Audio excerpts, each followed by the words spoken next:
Today, we face a new Bretton Woods moment. We know what action must be taken right now. The IMF, International Monetary Fund, which is a global organization that dictates the monetary policy of the entire globe, they work very closely with the World Bank, has just changed the game again. This is a change that's not only going to affect every American, but every citizen of every country around the world. They are calling this a new Bretton Woods moment. This is, of course, referring to the original 1944 Bretton Woods Conference, originally called the United Nations Monetary and Financial Conference, where 44 governments from around the world met in Bretton Woods, New Hampshire, to dictate global monetary policy from that point forward. In this video, we will watch and react to the IMF Managing Director articulating the policy changes ahead. We will keep things simple. We will keep things easy to understand. You will be able to stay informed and have another tool in your tool belt when somebody asks you, why do we need Bitcoin? And the answer, why do we need Bitcoin, is to take monetary policy out of the hands of the elite and give the power of money back to the people. Like the video, let's get started.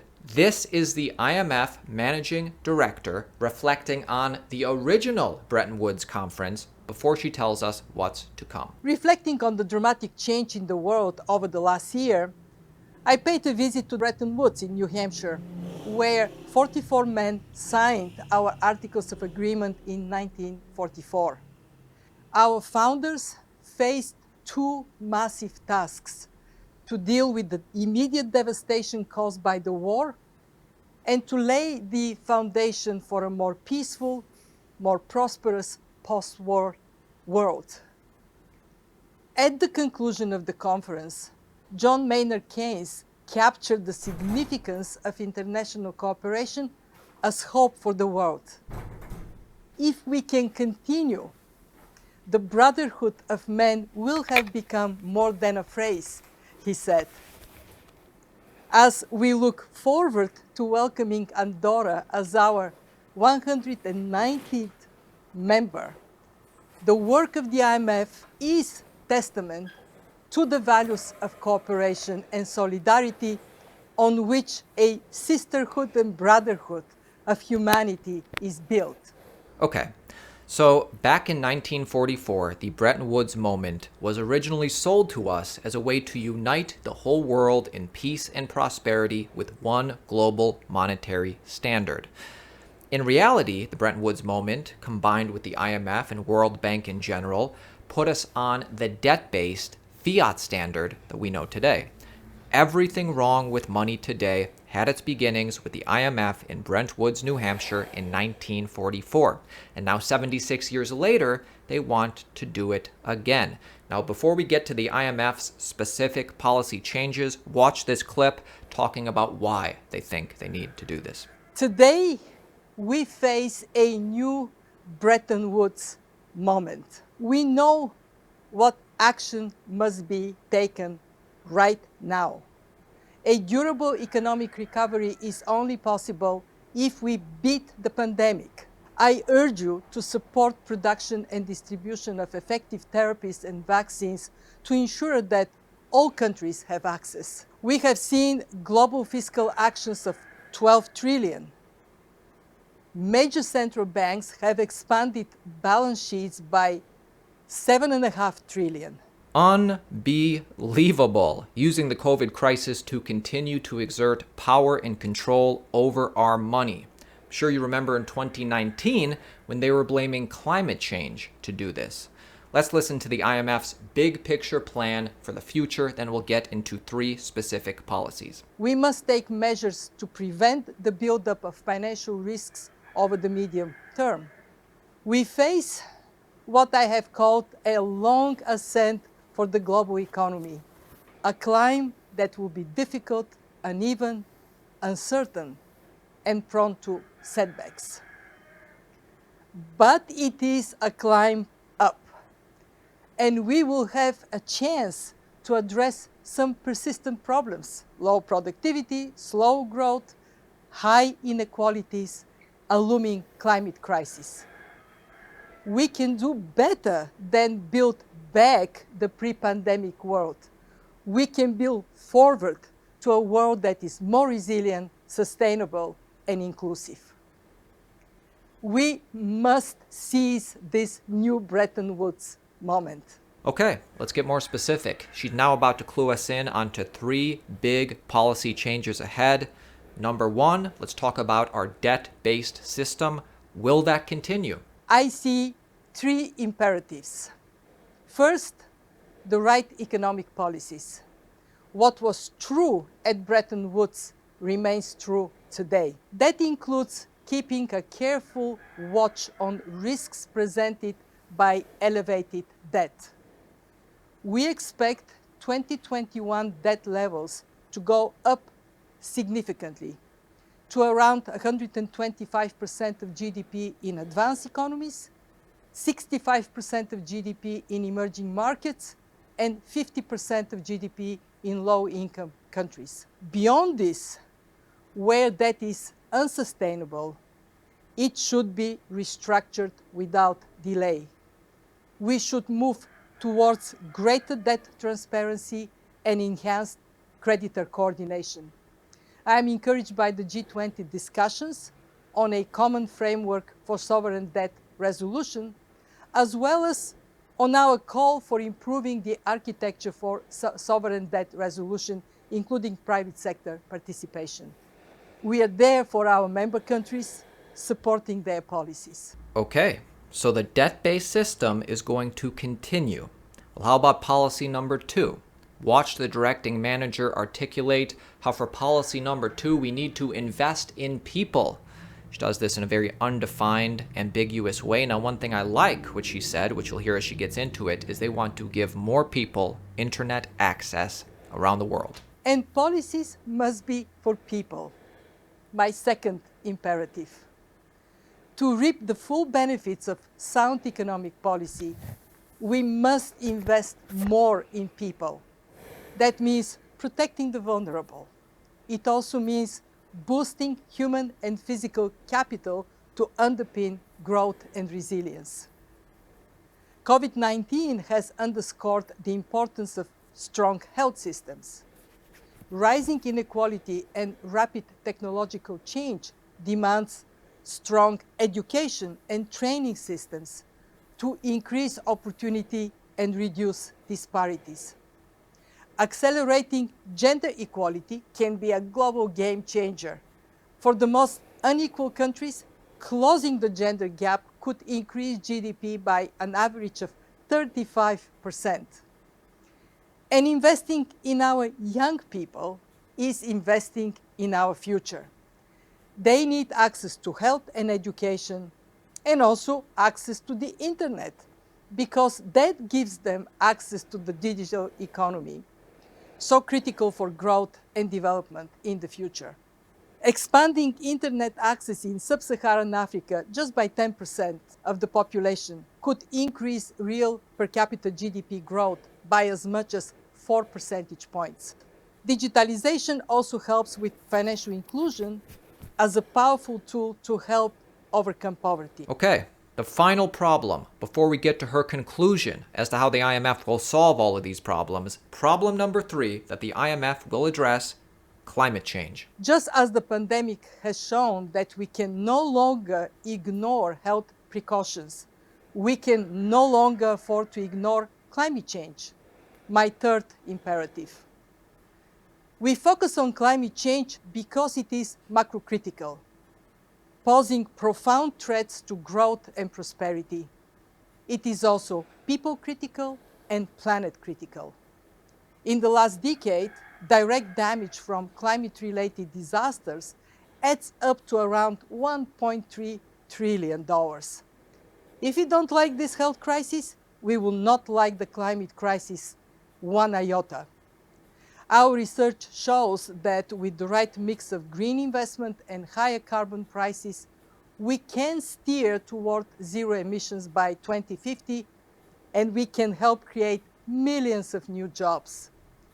We have a historic opportunity to build a greener world, also a more prosperous and job-rich one. So those are the three biggest issues that we face in the world today, according to the IMF. It's COVID, investing in people, and climate change. Now, before I play you the final clip where she articulates how we're going to solve this, i.e. lowering interest rates, increasing lending, and increasing debt, remember, everybody, Bitcoin is a peaceful way to opt out of this flawed system. If what you're about to see, if what you're about to hear, you have a problem with, look into Bitcoin. Subscribe to the channel, stay up to date. Without further ado, let's hear about lowering interest rates, increasing lending, increasing debt. Like the video. Appreciate you all. With low interest rates, the right investments today can yield a triple dividend tomorrow, avert future losses, spur economic gains, save lives, and deliver social and environmental benefits for everyone. At the fund, we are working tirelessly to support a durable recovery and a resilient future as countries adapt to structural transformations brought on by climate change, by digital acceleration, and the rise of the knowledge economy. Since the pandemic began, we have committed over $100 billion, and we still have substantial resources from our $1 trillion in lending capacity. We will continue to pay special attention to the urgent needs of emerging market and low-income countries, especially small and fragile states, helping them to pay doctors and nurses and protect the most vulnerable people and parts of their economy. Our unprecedented action was only possible thanks to our members' generous support. The doubling of the new arrangements to borrow and a new round of bilateral borrowing arrangements preserves our much-needed financial firepower. Members also have stepped up with essential contributions to our catastrophe containment and relief and poverty reduction and growth trusts. This has allowed us to support our low-income members with debt relief and to triple our concessional lending. We are engaging with members to further boost our concessional lending capacity, to adapt our lending toolkit, and to increase support for capacity development. IMF staff, working day and night, have been magnificent in this crisis. My sincere thanks to them and to my management team. And my deep appreciation to our executive directors. They have been there every step of the way over the past 6 months. The best memorial we can build to those who have lost their lives in this crisis is, in the words of Keynes, that bigger thing, building a more sustainable and equitable world. Our founders did it.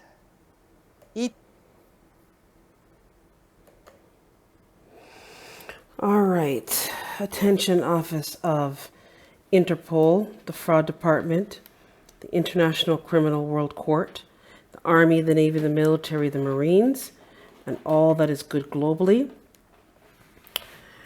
Louis DeJoy doing business as Postmaster General.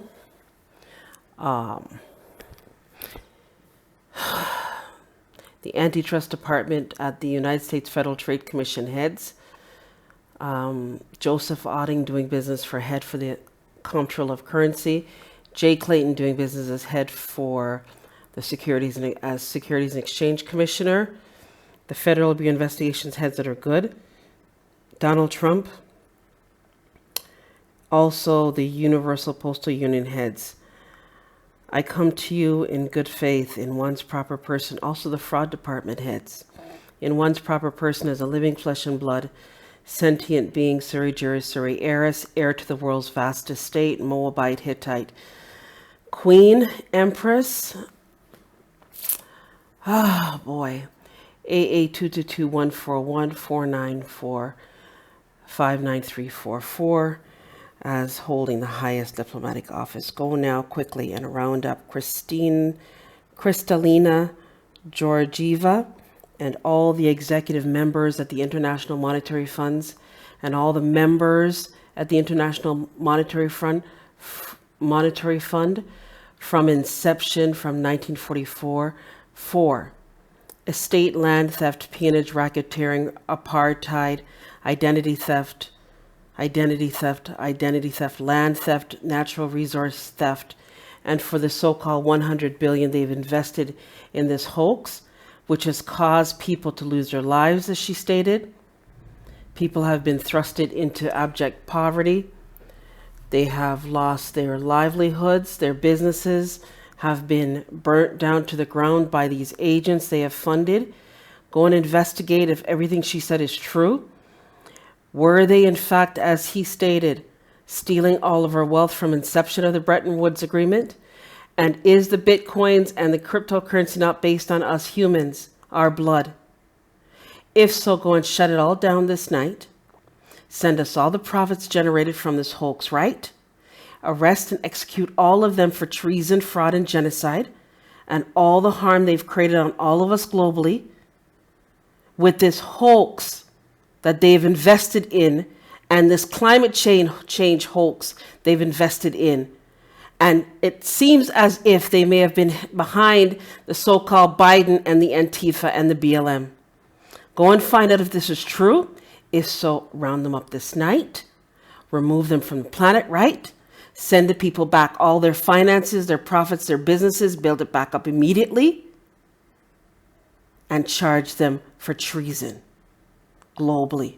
Thank you in advance for your speedy response to that matter. Also, the 2 sets of information that you sent to us this morning regarding Canada and those corrupt mafia agents over there doing business as de facto agents, planning another set of lockdowns and another set of hoax on the elderly, the tribes, and the people there innocently. Go and round up all of them and all the nations involved in that hoax for the fraud, treason, racketeering over there as well. Thank you in advance for your speedy response to that matter. By Noble Honorable Ange L. Ina D. Alfred L., Reubenite Tribe Chief, American Indian, Allodial Title Moorish American National, UCC 1-308, without recourse, all rights reserved. I stand by the Book of Ruth by my deceased husband, Jackson.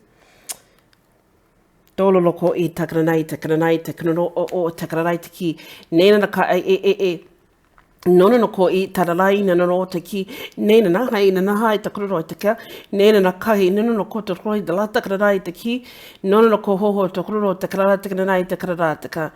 As the social distancing, you know, is against our culture and our religion as a tribe, as a people. There is no social distancing between us.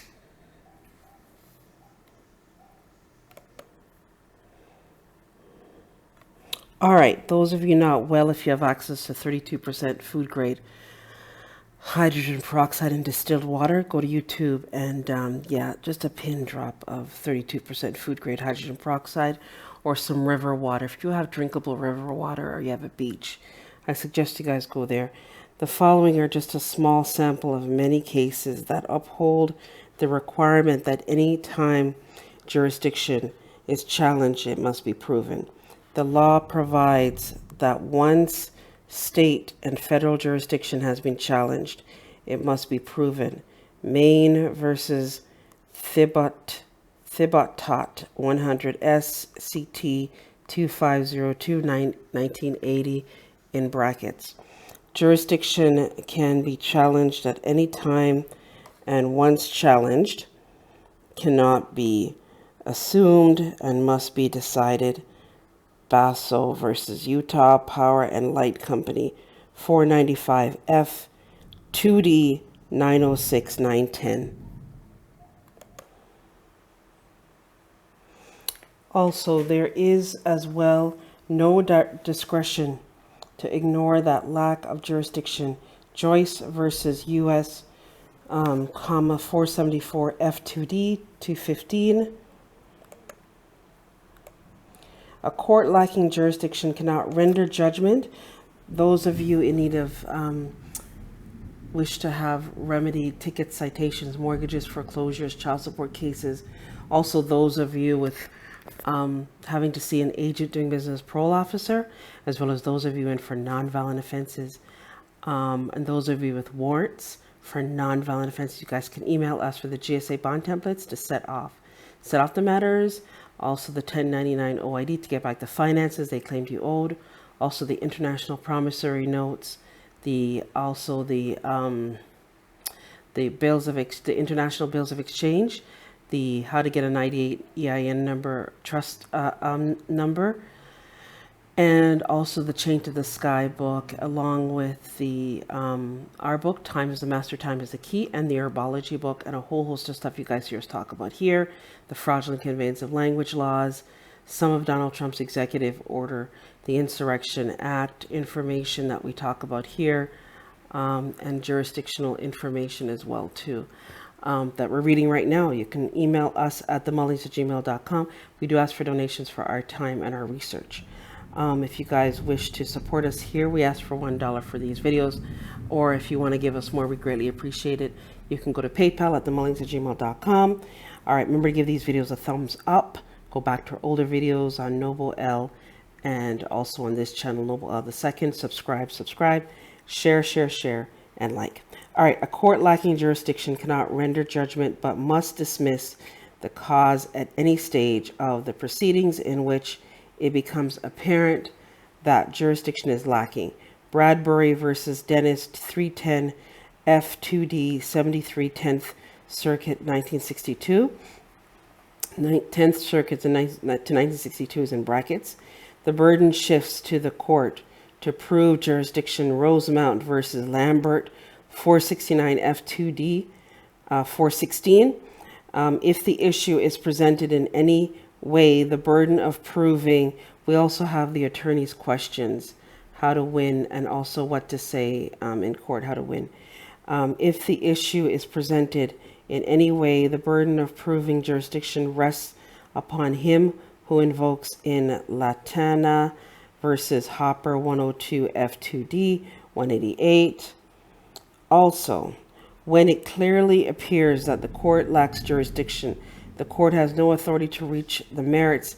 In such a situation, the action should be dismissed for want of jurisdiction. Mello versus the United States, 505 F2D 1026. Use this international authority with said YouTube and all social media for all the people globally that are subjected to all undue hardship, fiscally and otherwise.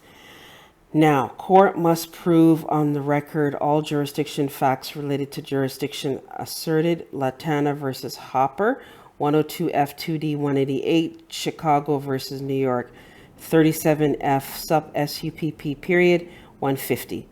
No officer can acquire jurisdiction by deciding he has it. Hence mass, right, you guys? The officer, whether judicial or ministerial, decides at his own peril. Middleton versus Lowe, 1866 in brackets, comma, 30, capital C, period, 596, comma, citing Prosser, Prosser versus Secor, Secor, in brackets, 1849, comma, 5, Barb, period, Barb, period, NY, N, capital N, period, Y, capital Y, in brackets, 607, 608. Where a court has jurisdiction, it has a right to decide any question which occurs in the cause and whether its decision be correct or otherwise. Its judgments, until reversed, are regarded as binding in every other court. But if it acts without authority, its judgments and orders are regarded as nullities. They are not viable, but simply void and form no bar to a remedy sought in opposition to them, even prior to a reversal. They constitute no justification, and all persons concerned in executing such judgments or sentences are considered in law as trespassers. Elliott versus Purcell, P-E-I-R-S-O-L, comma, 1, number 1, PET, P-E-T, period, 328, comma, 340, comma, 26, U.S, 328, comma, 340, comma, S, 7, number 7, L as in Larry, is that a period, E, capital E, small d, period 164, 1828 in brackets. Thus, where judicial tribunal has no jurisdiction of the subject matter on which it assumes to act, its proceedings are absolutely void in the fullest sense of the term.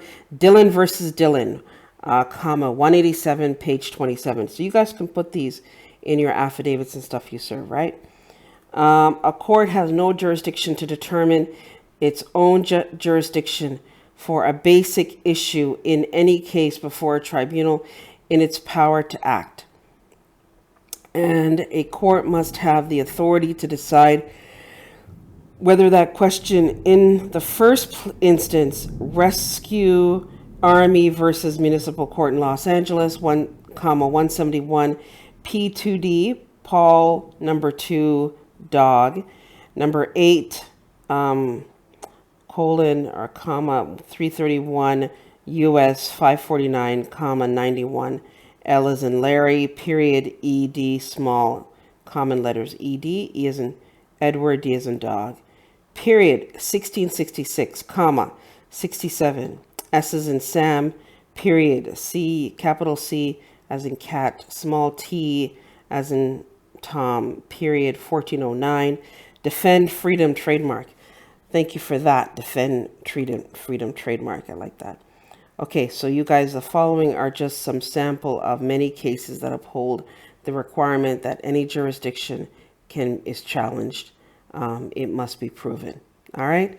So like, share, subscribe. You guys have yourself a great day. Remember to give these videos a thumbs up. Remember to support us here. Go to PayPal at themullings@gmail.com. That helps us out here.